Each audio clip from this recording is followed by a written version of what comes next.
তখন সন্তানটা থিতি হয়ে যাওয়ার পর মার খাইতে পারে না, বমি বমি ভাব হয়, পেটে ব্যথা করে। এই মা সংসারের যাবতীয় কাজগুলি তারপরে সংসারের করে। কখনো খারাপ লেগে গেলে বালিশের মধ্যে মাথাটা ঠেকায় দিয়ে চোখের পানি ছেড়ে দিয়ে ওই মহিলা কান্দে। শুধু এতটুকু নয়, ডাক দিয়ে বললেন, মাওলানা,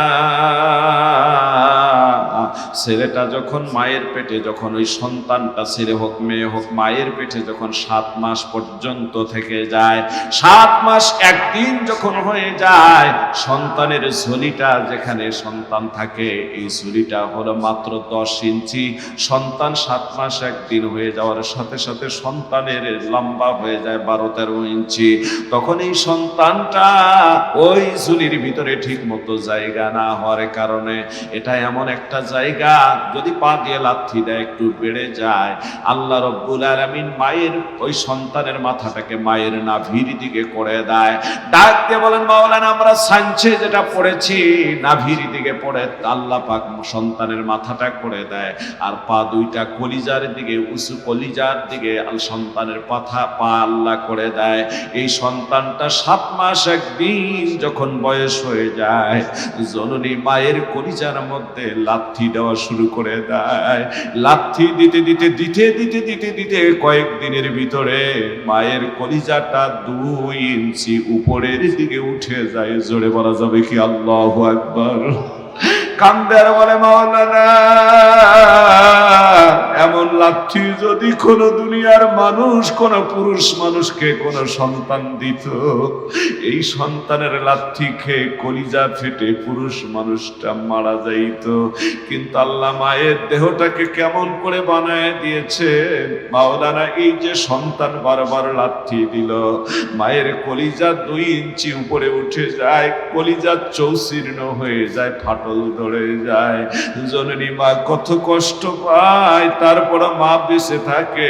ডাক দিয়ে বলেন, মাওলানা, এই সন্তানটা জন্ম হওয়া পর্যন্ত ওই মার কলিজার মধ্যে 4000-এর মতো, 4000-এর উপরে মায়ের কলিজার মধ্যে পা দিয়ে লাথি দেয়। জোরে বলুন আল্লাহু আকবার। আমার রাসূল সাল্লাল্লাহু আলাইহি ওয়াসাল্লাম সকালবেলা তিনি সাফা পাহাড়ের উপরে উঠলেন। মতান্তরে আবু কুবাইস পাহাড়ের উপরে নবীজি উঠলেন। আবু কুবাইস পাহাড়, সাফা পাহাড়টা ছিল অনেক দামি পাহাড়। আবু কুবাইস পাহাড়টা ছিল সাফার সঙ্গে লাগানো পাহাড়। এখানে উঠে যদি মানুষ কোনোজন আহ্বান করত, মানুষ সাহায্য চাইতো, ওই সময় কাফিররা সমবেত হয়ে সেই লোকটাকে সাহায্য করত। আল্লাহর নবী সকালবেলা এই সাফা পাহাড়ের উপরে উঠলেন। ওঠার পর নবী আমার ডাক দিয়ে বললেন, ইয়া সুবহা, ইয়া সুবহা, ইয়া সুবহা বলে যখন মক্কার লোকগুলিকে ডাক দিয়ে ফেললেন, সমস্ত মক্কার লোকেরা সেখানে সমবেত হয়ে গেল। অনেক জাতির লোকেরা সমবেত হয়ে গেল। আল্লাহর নবী সাথে সাথে ওই লোকগুলিকে ডাক দিয়ে বললেন, তার আপন চাচা আবু লাহাব সেখানে জমায়েত হয়েছিল। যখন আবু লাহাব, তখন তার আবু লাহাব নামটা ছিল না, তার নাম ছিল আব্দুল উজ্জা। আমার ভাইরা সবাই একত্রিত হয়ে গেলে আল্লাহর নবী ডাক দিয়ে বললেন, শোনো আমার মক্কার লোকেরা, আমার প্রতিবেশীরা, তোমরা শুনে নাও। আমি যদি বলি এই আবু কুবাইস পাহাড়ের অপর দিকে কিংবা সাফা পাহাড়ের অপর প্রান্তে শত্রু বাহিনী অপেক্ষা করতেছে, কখন জানি তোমাদের উপর হামলা করে বসে, কখন তোমাদের উপর আক্রমণ করে বসে, তোমরা কি বিশ্বাস করবা? তারা বললেন, হ্যাঁ, আমরা অবশ্যই বিশ্বাস করব, কারণ তুমি আল আমিন, জীবনে কোনোদিন মিথ্যা কথা বলো নাই, তুমি তো একজন সত্যবাদী লোক। আমার ভাইরা এই কথা বলার সাথে সাথে আল্লাহর নবী সাথে সাথে সমস্ত কাফেরদেরকে ডাক দিয়ে বললেন, তাহলে তোমরা শুনে নাও, আমার সঙ্গে সকলেই তোমরা বলে ফেলো, কুলু লা ইলাহা ইল্লাল্লাহু তুফলিহুন। তিনি বললেন, তাহলে তোমরা পাঠ করো লা ইলাহা ইল্লাল্লাহ তুফলিহুন, এর ভিতরে তোমাদের সফলতা রয়েছে। কারণ তোমরা আজকে দেব দেবীর পূজা করতে করতে তোমরা আজকে কি করতেছো? তোমরা আজকে মা কালী, মা কালী, মা প্রদীপ, মা সরস্বতী, মা প্রদেবী, মা দেবতা ও মুক্তমুখের পূজা করতে করতে তোমাদের জীবনটাকে নষ্ট করে ফেলেছো। তোমরা ফিরে আসো আল্লাহ রাসূলের দিকে।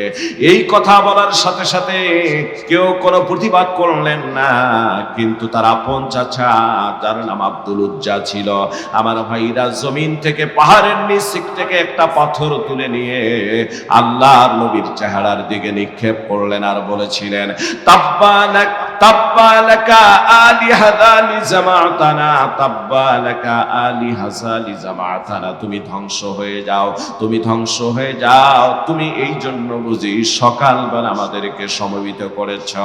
আল্লাহর নবীর কাছে যখন পাথর নিক্ষেপ করে ফেললেন, নবীজি আর সহ্য করতে পারলেন না, বরদাস্ত করতে পারলেন না। আহারে, এত মানুষ এখানে, তার ভিতরে আমার আপন চাচা যার নাম আব্দুল উজ্জা, সে সাথে সাথে আমার উপর পাথর নিক্ষেপ করে আমাকে ধ্বংস হওয়ার কথা বললেন। নবীজি এইভাবে মনটা খারাপ করে দিলে আমার আল্লাহ সহ্য করতে পারলেন না, সাথে সাথে নবীজির উপরে এই সূরা লাহাব, কোরআনে কারীমের এই 157 দিক থেকে 111 নাম্বার সূরা, এই কমপ্লিট সূরাটা নবীজির উপর নাযিল হয়ে যায়। জোরে বলুন সুবহানাল্লাহ, বলুন আল্লাহু আকবার। আল্লাহ ধ্বংস হওয়ার জন্য বরদোয়া করেছেন, ধ্বংস আপনি হবেন না, বরং আমি আল্লাহ ঘোষণা করে দিয়েছি ধ্বংস হোক আবু লাহাবের 2 হস্ত, এবং ধ্বংস হয়ে গিয়েছে সে নিজেই। জোরে বলা যাবে কি সুবহানাল্লাহ। নবীজি কমপ্লিট সূরাটা তেলাওয়াত করে যখন উপস্থিত কাফেরদেরকে শোনায় দিলেন, আমার ভাইরা বলুন তো, মক্কার লোকেদের উপর তাদের ভাষা হলো আরবি, এরা এর অর্থ বুঝছে কিনা? কথা বলেন না কেন, বুঝছে? এর অর্থ বোঝার পরে এক একজন রাগান্বিত হয়ে আছে। আমার ভাইরা সবচেয়ে বেশি রাগান্বিত হয়েছে আবু লাহাব। আবু লাহাব লক্ষ্য করে দেখলো, আহারে, তার নামে সূরা নাযিল হয়ে গিয়েছে। আবু লাহাবের ব্যাপারে বলা হয়েছে ধ্বংস হোক আবু লাহাবের 2 হস্ত, এবং ধ্বংস হয়ে যাক সে নিজেই। ধ্বংস হয়ে গেছে আবু লাহাবের 2 হস্ত, ধ্বংস হয়ে গেছে সে নিজেই। তার কোনো অর্জন, অর্থ সম্পদ, সন্তান সন্ততি তার কোনো কাজেই আসেনি। আমার ভাইরা, নানা দিক থেকে তার পরিবার, তার অর্থ সম্পদ, তার স্ত্রীর ব্যাপারেও কথা এসেছে। আবু লাহাব উপস্থিত সমস্ত কাফেরদেরকে লক্ষ্য করে বলল, এই পাগল মুহাম্মদের কথা তোমরা মেনে নিও না। আমার ভাইরা, এই কথা বলার পর আবু লাহাব বাড়িতে চলে গেল। যাওয়ার পর নিজের স্ত্রীকে সব কথাগুলি শোনায় দিল। তার স্ত্রীর নাম ছিল উম্মে জামিল। এই মহিলাটাও ছিল খুব বদমাশ টাইপের মহিলা। এই উম্মে জামিল আল্লাহর নবীর চলার পথে কাঁটা বিছায় দিয়ে রাখতো। উম্মে জামিল একটা সম্ভ্রান্ত পরিবারের মেয়ে থাকার পর, সুন্দরী একটা মেয়ে থাকা হওয়ার পর, আমার ভাইরা, এই মহিলাটা জঙ্গলে ঢুকে কাঠ সংগ্রহ করে, লাকড়ি সংগ্রহ করে নিয়ে আসতে এত কৃপণ ছিল। এসে সে লাকড়ি জ্বালাইতো, রান্না বান্না করত, কিনে কোনো কিছু ব্যবহার করত না। আর লাকড়ি যখন সংগ্রহ করার জন্য যেত, তখন লাকড়ির ভিতরের জঙ্গল থেকে বড় বড় কাঠা যুক্ত ডালগুলি নিয়ে এসে রাত্রিবেলায় নবীজি চলার পথে কাঠা বিছায় দিয়ে রাখতো। নবীজির ঘরের দরজায় কাঠা বিছায় দিয়ে রাখতো, যাতে তার এবং তার পরিবারের লোকদের উপর কাঠা লেগে যায়। এই উম্মে জামিলকে যখন আবু লাহাব কথা বললেন, শোনো বিবি, আমার ভাতিজা নবী মুহাম্মদ আমাদের বিরুদ্ধে কবিতা আবৃত্তি করেছে, আমার বিরুদ্ধে, আমার সন্তানদের বিরুদ্ধে, সম্পদের বিরুদ্ধে, আমার মান সম্মানের বিরুদ্ধে, আমার অর্জনের বিরুদ্ধে এবং তোমার বিরুদ্ধে সে কবিতা আবৃত্তি করেছে। এই কথা শোনার পর আবু লাহাবের স্ত্রী উম্মে জামিল একটা পাথর নিয়ে আমার নবীজিকে খুঁজতেছেন, তার মাথায় পাথর মারবেন। আমার ভাইরা, এইভাবে খুঁজতে খুঁজতে খুঁজতে যখন কাবা চত্বরের দিকে যাচ্ছে, কাবা চত্বরে আবু বকর আর আল্লাহর নবী দুজনে বসে দিনই সলা পরামর্শ করতে আছেন। আবু বকর উম্মে জামিলকে দেখার পর বললেন, ইয়া রাসূলুল্লাহ, হাবিবাল্লাহ, নবীজি, আপনার চাচি, তার মানে আবু লাহাবের স্ত্রী উম্মে জামিল হাতের মধ্যে পাথর নিয়ে এসেছে, আপনাকে পাথর মারবে হয়তোবা। আল্লাহর নবী ডাক দিয়ে বলেন, আবু বকর, টেনশন করো না, ধৈর্য ধারণ করো, সে আমার নিকটে ঠিকই আসবে, কিন্তু আমাকে সে দেখতে পাবে না। আমার আর তার মাঝে আল্লাহ একটা পর্দা ফেলাই দিবেন। জোরে বলা যাবে কি সুবহানাল্লাহ, বলুন আল্লাহু আকবার। আমার ভাইরা, ঠিকই উম্মে জামিল আবু বকরকে দেখে এগিয়ে গেলেন। যাওয়ার পর কাছাকাছি গিয়ে বললেন, আবু বকর, তোমার সাথী মুহাম্মদ কই? সুবহানাল্লাহ। উলামা হযরত উপস্থিত, ফাও কথা বলার জন্য বসি নাই, তাফসীর থেকে আলোচনা করার জন্য বসেছিলাম। যদি একটু শুনতেন ভালো লাগতো। আবু বকরকে ডাক দিয়ে বললেন যে তোমার সাথী, তোমার বন্ধু, তোমার বাল্য বয়সের বন্ধু আবু বকর কই? তারে তো দেখতেছি না। আমার ভাইরা আবু বকর ডাক দিয়ে বলেন, কেন তারে খুঁজতেছো কেন? তারে পাইলে তুমি কি করবা? এবার ডাক দিয়ে বলতেছে, তারে যদি পাইতাম, সে আমাদের পরিবারের বিরুদ্ধে কবিতা লিখেছে, আমার স্বামীর বিরুদ্ধে, আমার সন্তানদের বিরুদ্ধে, তার অর্থ সম্পদ, তার অর্জনের বিরুদ্ধে, মান সম্মানের বিরুদ্ধে এবং আমার বিরুদ্ধে সে কবিতা লিখেছে। এই পাথরটা মাথার মধ্যে দিয়ে, মাথায় ঢিল দিয়ে মাথাটা ফাটাই দিতাম। গালিগালাজ করল নবী মুহাম্মদ রাসূলুল্লাহকে।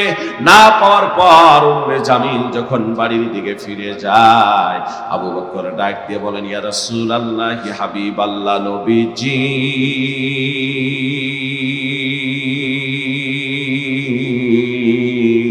আল্লাহ যে বলেছেন কাফেরদের ক্ষতি থেকে আল্লাহ আপনাকে নিরাপত্তা দিবেন, হেফাজত করবেন, তার বাস্তব দৃষ্টান্ত আজ আমি নিজের চোখে দেখতে পেলাম। আমরা দুজন এখানে, আমার এসে দেখলো আর আপনাকে দেখতে পেল না। জোরে বলা যাবে কি সুবহানাল্লাহ? বলেন আল্লাহু আকবার। কে ডাক দিয়ে বলতেছেন, বিবি, তুমি তোমার এই ছেলেটাকে একটু হেফাজতে চোখে চোখে রাখিও, আমিও রাখার চেষ্টা করব। মোহাম্মদ এমন একটা ছেলে, যে কথাই বলে তা হয়ে যায়। আমার কেন যেন ভয় হইতেছে, আমার এই ছেলে উতাইবার প্রতি একটা কুকুর কখন না যেন আক্রমণ করে বসে ফেলে। জোরে বলুন আল্লাহু আকবার। ভয় তৈরি হয়েছে। সুবহানাল্লাহ। কোন এই কুকুর মানে কুকুর না, সেটাও সে বুঝতে পারতেছে না, এটা কুকুর না।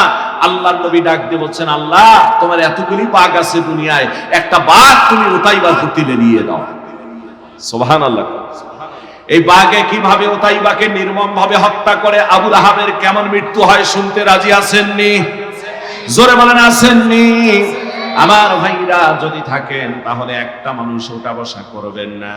আমি আপনাদেরকে সংক্ষিপ্ত সময়ে কথাগুলি বলে দিয়ে যাব। আজকে প্রচন্ড বাতাস পড়েছে, লম্বা সময় আমি আপনাদেরকে কথা বলবো না, গভীর মনোযোগ দিয়ে দেন। আবু লাহাবের কঠিন পরিণতি হয়েছিল, এমন প্লেগ রোগ হয়ে গোটা শরীরে তার এমন ঘা ছড়িয়ে গিয়েছিল, বাড়িতে থাকতে পারে নাই, বাড়িতে ছেলেরা রাখে নাই, আত্মীয় স্বজন রাখে নাই, পাহাড়ের পাদদেশে ফালায় দিয়ে আসা হয়েছিল।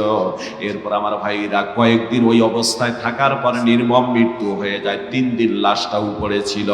তারপর 3 দিন পর দুর্গন্ধ জড়িয়ে গেলে লাঠি দিয়ে গুতায় গুতায় কবরের ওই একটা গর্ত করে বিছনা করে শোব। আর তারপর সবার মাঝখানে আপনার ছেলেকে আমরা নিরাপত্তা দিয়ে গোল করে বিছনা করে দিয়ে আমরা সেখানে রেখে দেব। এই জন্য এই উটগুলিকে ডিঙ্গায়া, মাল ডিঙ্গায়া, আমাদেরকে ডিঙ্গায়া একটা কুকুর ভিতরে আসতে হবে। এভাবে কুকুর আসতেও পারবে না, আপনার ছেলেকে কোনো ক্ষতিও করতে পারবে না। আবু লাহাব কয়, গুড আইডিয়া, আর ঠিক আছে, তোমরা এটাই করে নিয়ে লোকের বাস ব্যবসার মধ্যে চলে যাওয়া হলো। আমার ভাইরা ব্যবসায় চলে যাওয়ার পর রাত্রিবেলা এভাবে তাবু টানায় ফেললেন। আল্লাহ একটা বনের বাঘকে বললেন, এ বনের বাঘ, আবু লাহাবের ছেলে উতাইবার শরীরের ঘ্রাণ আমি তোমার নাকের ভিতরে দিয়ে দিলাম। লক্ষ কোটি মানুষের ঘ্রাণ একরকম, আর উতাইবা এই দুষ্ট ছেলেটার ঘ্রাণ হবে একরকম।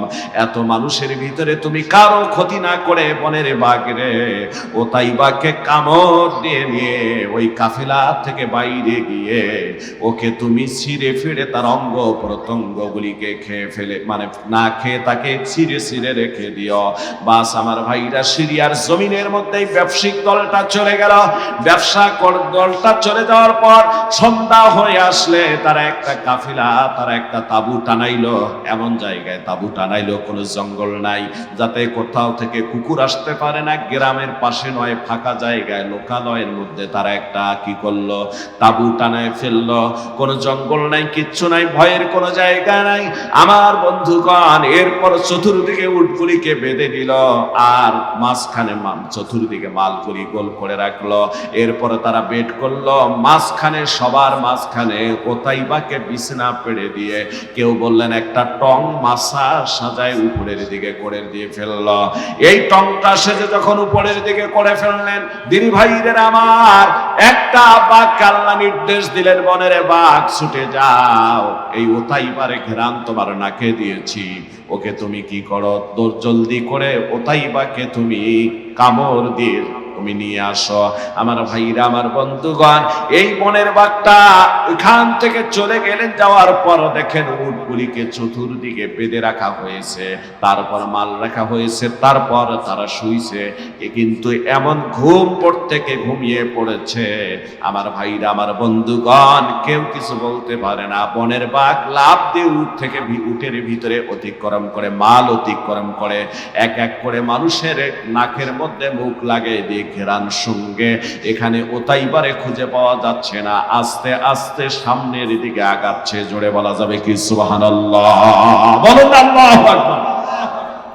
আজকে আপনাদের একজন ভাইস প্রিন্সিপাল এখানে রয়েছেন, তার মানে একটা মাদ্রাসার যিনি অধ্যক্ষ, একজন প্রিন্সিপাল, উনি তো বুঝতেছেন যে আমি আলোচনাটা ফাও করতেছি না, কোরআন হাদিস নিয়ে করতেছি, কথা কয় না কেন? কিন্তু একটু ধৈর্য ধরলে আলোচনার প্রেক্ষাপটটা বুঝতে পারতেন যে এখানে কোন দিকে চলে যায়। ভাইরা আমার, আজকে কিন্তু একটু বাতাস খুব প্রচন্ড, ঠিক না? আর আমরা অনেক দূর থেকে এসেছি। এই আলোচনা শেষ পর্যন্ত না গিয়ে অন্তত আবু লাহাবের কঠিন মৃত্যুর পরিণতিটা আমরা শুনতে রাজি আছি তো ইনশাআল্লাহ? রাজি আছি তো ইনশাআল্লাহ? আমার ভাইরা, এই কথা তারা এটাই প্রমাণিত হয়। ওই জামানায় যেমন আবু লাহাবরা ইসলামের বিরুদ্ধে চারণ করেছে, আজকেও সমাজে আবু লাহাব মার্কা মানুষ আছে যারা কোরআনের বিরুদ্ধে কথা বলে, ইসলামের বিরুদ্ধে কথা বলে, মুসলমানদের বিরুদ্ধে কথা বলে। জোরে বলেন কথা ঠিক কিনা? এই আবু লাহাব কারা? আমরা 16 বছরের ভিতরে বহু আবু লাহাব দেখছি, কথা কয় না কেন? অনেক আলেমকেও দেখেছি, আলেম হওয়ার পরও এই আলেমগুলি ওদের পাছাটা গোলাম হয়েছিল, কথা কয় না কেন? এদেরকে বলা হয় উলামায়ে লীগ। আজ কোথায় গেল তারা? উলামায়ে লীগ কোথায় গেল? যারা বলল বলবো না, কয় নাকি প্রয়োজনে ঠাকুর ফখরুল সাহেবের ঠাকুর গায়ের বাসায় গিয়ে উঠবো, কি ঠাকুরুল সাহেব জায়গা দিবেন না? নাই, আছে, আসেনি। তারপরে বলবো তাদের বিরুদ্ধে আমার কথা না। দোষ যে করেছে, অন্যায় যে করেছে, বিচার হবে তার। নির্দোষী একটা মানুষের জন্য কোনো প্রকার হয়রানি হয় না, কথা বলেন ঠিক কিনা? একটা মানুষের জন্য নির্দোষী কোনো হয়রানি হয় না। আল্লাহ আমাদেরকে যেন তৌফিক দান করে দেয়, এটা ইসলাম শিক্ষা দেয়নি। দিনী ভাইরা আমার, যে কথাটা বলতে চাই, আবু লাহাব এর সন্তানকে খোঁজার জন্য এই যে মানুষগুলিকে অতিক্রম করে করে যাচ্ছে, মানুষ পাচ্ছে। প্রথম তো উট লাফ দিয়ে উঠলো, ওঠার পরে দেখেন অনেকগুলি মাল রাখছে। মাল পার করার পর বাঘ দেখে এমন ঘুম, সবাই ঘুমায়েছে। আমার ভাইরা, আমার বন্ধুগণ, নাক ডেকে ডেকে ঘুমাচ্ছে। মুখের কাছে গিয়ে বাঘ মুখটা লাগাই দিচ্ছে, দেখতেছে না এখানে আমাকে যে ঘেরান দেওয়া হয়েছে সেই ঘেরান এটা না। জোরে বলুন না সুবহানাল্লাহ। আবার আরেকজনের দেয়, সেখানেও খুঁজে পাচ্ছে এই ঘেরান পাওয়া যাচ্ছে না। তার মানে হচ্ছে সে সন্ধান করতেছে আবু লাহাবের ছেলে ওতাইবা কই। এই আমার নবীজিকে আমার ভাইরা গালিগালাজ করেছে, আমার নবীজিকে থুতু নিক্ষেপ করেছে। সাহাবা ওসমান তো এমন ছিল, নিজের জীবনের বিনিময় হলে নবীজিকে একটা ফুলের টোকাও লাগুক তা তারা বরদাস্ত করতেন না। জোরে কোন সুবহানাল্লাহ। হযরতে খুবাইব রাদিয়াল্লাহু তাআলা আনহুকে যখন শুলির মধ্যে চড়ানো হয়, শুলিতে চড়ানোর পূর্বে খুবাইবকে বলা হলো, হে খুবাইব, পাগল মোহাম্মদের নামটা ছেড়ে দাও। যদি মোহাম্মদকে তুমি ভুলে যেতে পারো, মোহাম্মদের নাম ছেড়ে দিতে পারো, যদি তুমি আমাদের ধর্মে ফিরে আসো, প্রয়োজনে তোমার পরিবর্তে মোহাম্মদকে নিয়ে এসে ওই শুলির মধ্যে চড়ায় দেব।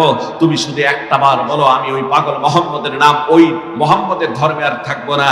আমার ভাইরা, আমার বন্ধুগণ, হযরত খুবাইব দেখতেছেন শুলি তার জন্য রেডি করা হয়েছে, শুলিতে চড়ানো হবে।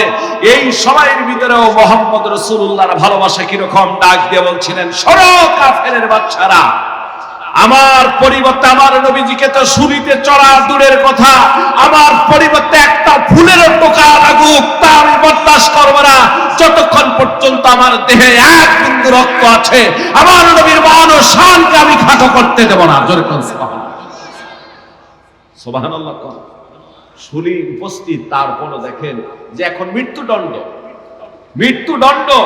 আর সেই মৃত্যুদণ্ডকে সামনে রেখেও আমার নবীজির ভালোবাসা ছিল কি পরিমাণ। জোরে বলুন না সুবহানাল্লাহ। সেই নবী ঘোষণা করে দিয়েছেন, সেই আল্লাহর নবী বর্ণনা করে দিয়েছেন, ইজা মাতাল ইনসান মানুষ যখন মরে যায় ইনকাতা আনহু আমালাহু, ভালো মন্দ সব কর্মগুলি তার বন্ধ হয়ে যায়।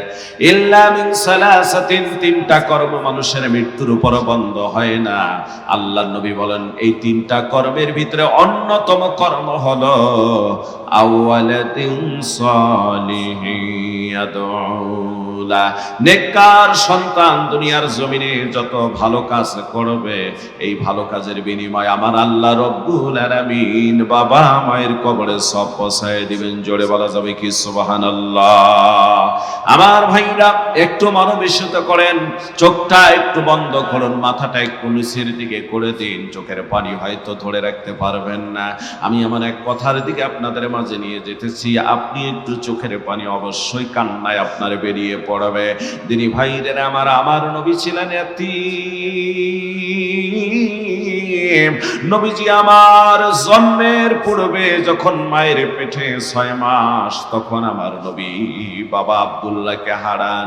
আমার ভাইরা নবীজি জন্ম হয়ে যাওয়ার পর 4 মাস 10 দিন 4 মাস 10 দিন 2 মাস 4 মাস 2 মাস 4 বছর 2 মাস 10 দিন বয়স, মতান্তরে 6 বছর বয়স নবীজির মা দুনিয়া থেকে বিদায় হয়ে যান। 8 কিংবা 10 বছর যখন নবীজির বয়স, দাদা আব্দুল মুত্তালিব দুনিয়া থেকে বিদায় হয়ে যান।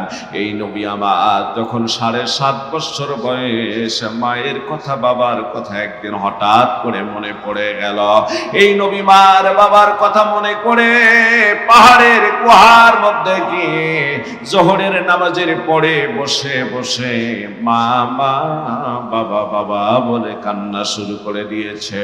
আমার ভাইরা সারাটা দিন, বাকি দিনটা অতিক্রম হয়ে সন্ধ্যা ঘনিয়ে আসে, তখন নবীজি আমার বাড়ির কথা মনে নাই, মা মা বলে বাবা বাবা বলে আমার নবী কান্না করতেছিলেন। জোরে বলুন সুবহানাল্লাহ।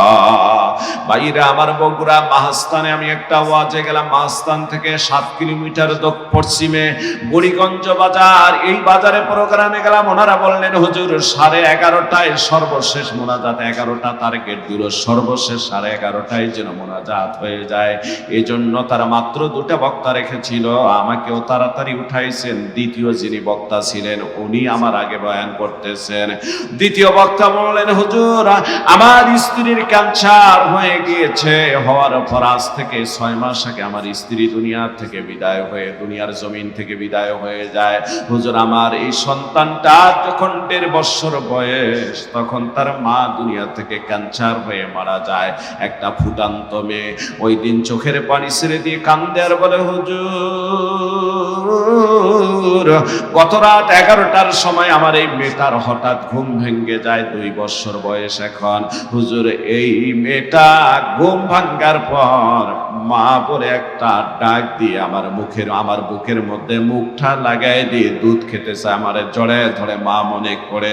হুজুর আমি আর সহ্য করতে পারতেছিলাম না, আমার বড় কষ্ট হচ্ছিল। আর এই বাচ্চাটাকে কেমন করে মানুষ করব, আমি বিবাহ শাদীও করতে পারতেছি না। আমার ভাইরা যার মা নাই বাবা নাই, সে বোঝে মা আর বাবা কি জিনিস। জোরে কোন কথা ঠিক কিনা?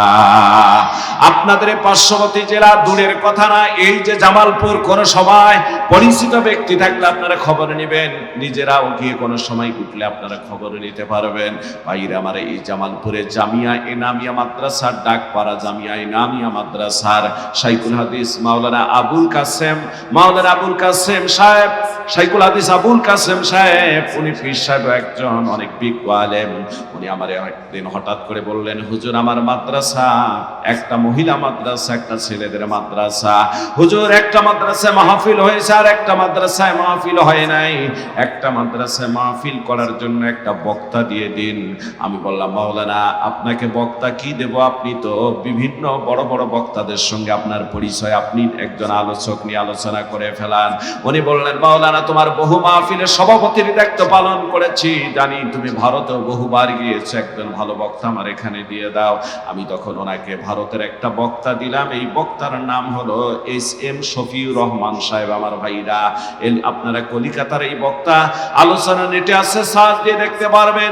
এই বক্তাকে আলোচনা করে ওনার মাদ্রাসায় ডেট ফিক্সড করে দিলাম। আর একজন বক্তা চাইলে মানিকগঞ্জের একজন বক্তা দিয়ে দিলাম। এরপর সর্বশেষ উনি বললেন, মাওলানা তোমাকেও থাকা লাগবে। আমি বললাম, হুজুর আগে তো বলেন নাই, এই দিন আমার টাঙ্গাইলের গোপালপুর থানায় ওয়াজ আছে, আমাকে ওখানে যাওয়া লাগবে।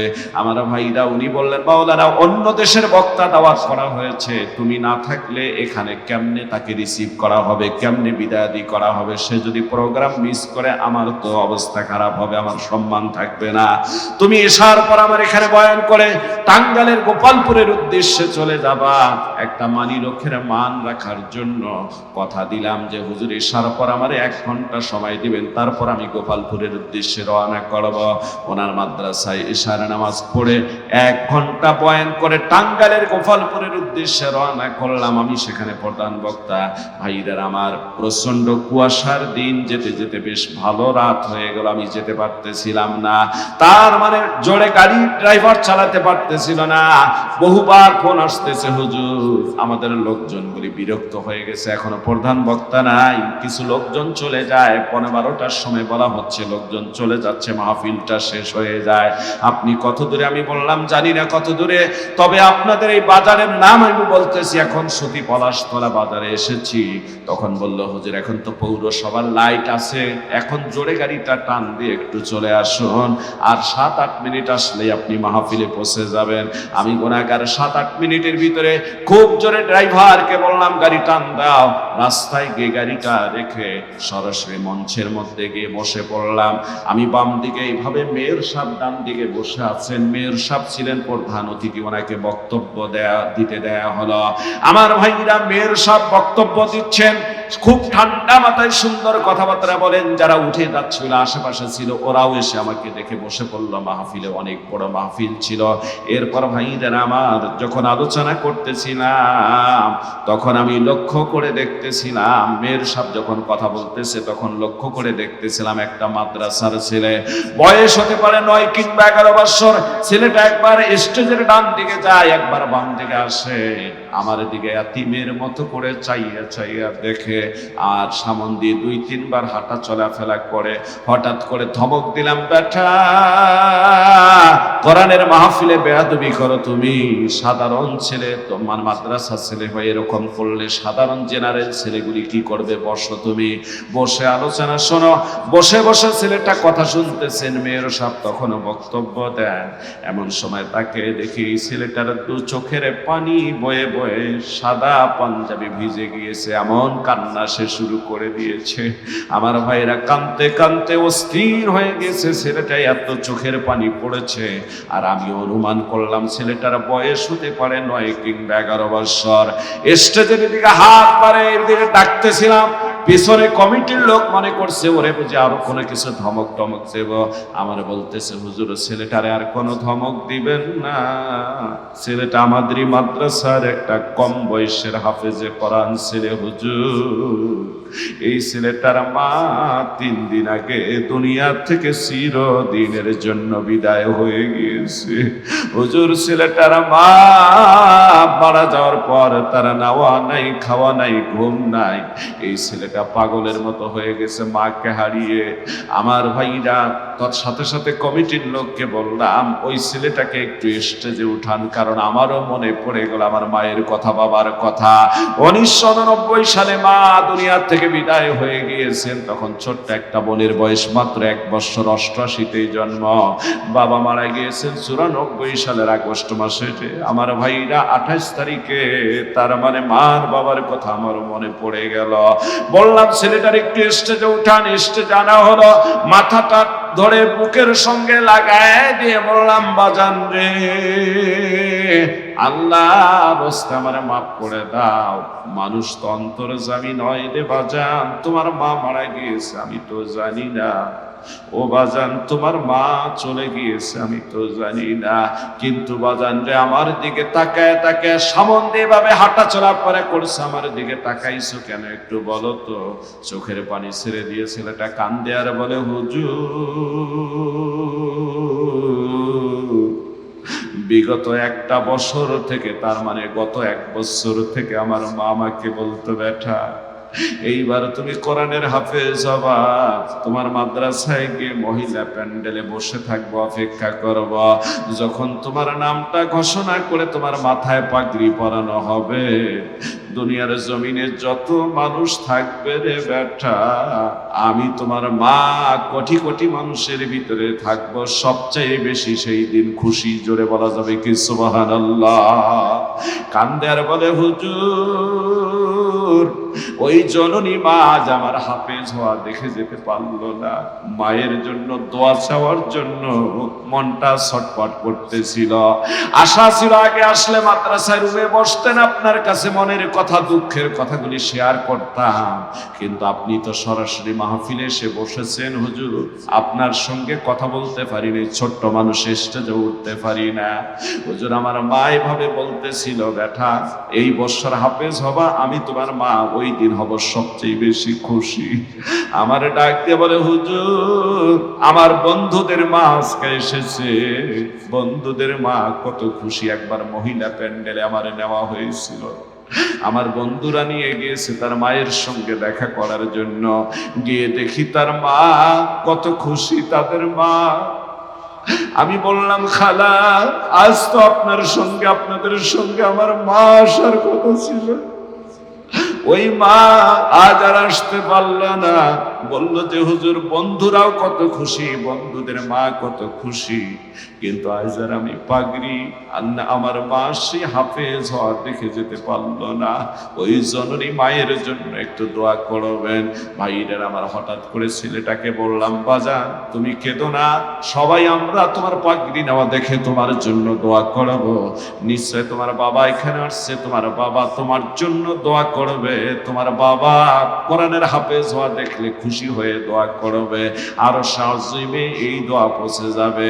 ছেলেটা কান্দে আর ফুপায় ফুপায় কান্দে আর বলে, হুজুর এমন কথা স্মরণ করে দিলে, এই দুনিয়ার জমিনে আমার বাবা 2 বছর আগে বিদায় হয়ে চলে গিয়েছে, আপন বলতে এই দুনিয়ায় আমার কেউ নাই, আমার কোনো ভাই নাই বোন নাই, আমি একমাত্র একটাই সন্তান, বাবা মারা গেছে 2 বছর আগে, মা মারা গেল এই 3 দিন আগে। হুজুর আমার আপন বলতেই দুনিয়ার জমিনে কেউ নাই, আমার ভাইরা এমন বাবা অনেকের দুনিয়ার থেকে বিদায় হয়ে গিয়েছেন। আপনি ছোট্ট থাকতে মাকে হারিয়েছেন, বাবা যারা ছোট থাকতে মাকে হারিয়েছে, খেদমত করার টাইম বাবা মার পায় নাই, ওই লোকগুলি যদি বাবা মায়ের জন্য ভালো কিছু করে, নবীজি বর্ণনা করলেন মা বাবাকে খেদমত করার আংশিক সব আল্লাহ রাব্বুল আলামিন ওই বান্দা বান্দির আমল নামায় দিয়ে দেন। জোরে বলা যাবে কি সুবহানাল্লাহ? ভাইরা আমার, আপনার আমার মা, আপনার আমার বাবা আপনার আমার জন্য কত কষ্ট করে আপনাকে আমাকে তিল তিল করে বড় করেছেন। আল্লাহ কোরআনে কারীমের ভিতরে জানায় দেন, আল্লাহ বলেন, ওয়াসাইনাল ইনসানা বিওয়ালিদাইহি ইহসানা হামালাতুহু উম্মুহু কুরহা ওয়া ওয়াদাআতুহু কুরহা ওয়া হামলুহু ওয়া ফিসালুহু 30 শাহরা। আল্লাহ বলেন, এই দুনিয়ার মানুষরা, আমি আর মানুষকে নির্দেশ দিয়েছি তারা যেন তাদের পিতা মাতার সঙ্গে সৎ ব্যবহার করে, সদাচরণ করে, কেননা তার মাটাকে কষ্ট করে গর্ভে ধারণ করেছে, কষ্ট করে প্রসব করেছে, কষ্ট করে 30টা মাস পর্যন্ত গর্ভে ধারণ আর দুধ ছাড়াতে ওই মায়ের লেগে গিয়েছে। আমার ভাইরা, একজন মহিলা ডাক্তারের সঙ্গে, গাইনি ডাক্তারের সঙ্গে আমার একটা সম্পর্ক, কেমন সম্পর্ক ছিল, তার শ্বশুরের সাথে আমার ভালো সম্পর্ক। তার শ্বশুর ছিল একটা হাসপাতালের, আমার ভাইরা হাসপাতালের এক সময় সে বড় ডাক্তার ছিল, আরএমও যাকে বলা হয়, আরএমও ছিল। এই শ্বশুর রিটায়ার্ড হয়েছে, তার পুত্রবধূ ছেলের বউ হচ্ছে ডাক্তার। ওখানে আমার আহলিয়াকে মাঝে মাঝে গর্ভবতী অবস্থায় ওই মহিলা ডাক্তারের কাছে একটু নিয়ে যাইতাম শরীর টলে চেক আপ করার জন্য। একদিন রোগী ও সংখ্যা কম ছিল, মহিলা ডাক্তার আমারে বলতেছে, বলতেছেন, মাওলানা আজকে একটু সময় পেয়েছি, আসুন আমরা আজকে একটা কথা আপনাকে আমি একটু শোনাই দিই, যেটা ওয়াজে মানুষকে আপনি বলতে পারবেন, কাজে লাগবে। উনি আমারে ডাক দিয়ে বলেন, মাওলানা যখন কোন মা গর্ভে সন্তান ধারণ করে ফেলে, কান্দে আর বলে, মাওলানা যখন ওই দিন সন্তানটা ভূমিষ্ঠিত হয়, যেই দিন, ওই দিন এতবার লাথি দেয়, কয়েকশো বার মায়ের কলিজায় লাথি দেয়, মা বেহুশ হয়ে যে সন্তানটাকে প্রসব করে ফেলে, এক বালতি রক্ত ঝরিয়ে দেয়। এই সন্তানটা জমিনে আসার পর যখন ট্যাটা করে কান্না শুরু করে দেয়, এই কান্নার ভিতরে আল্লাহ এত প্রতিষেধক রেখে দিয়েছেন, মায়ের কান দিয়ে কান্নার আওয়াজ চলে গিয়ে ওই আওয়াজটা মায়ের কলিজা পর্যন্ত চলে যায়। যে কলিজা চৌশীর্ণ হওয়া থাকলো, যে কলিজা উপরে ওঠা থাকলো, ওই কলিজাটা আল্লাহ রব্বুল আলামিন জোড়া লাগায় স্বাভাবিক করে মাকে সুস্থতা দান করে দেয়। জোরে বলুন সুবহানাল্লাহ। আমার ভাইরা, আপনি আমি প্রত্যেককে মাকে হাজারো বারে ভাবে লাথি দিয়ে দুনিয়ার চোখেছি। বাইরে আমার, খবরদার মা বাবাকে দুনিয়ায় কোনোদিন কষ্ট দিও না।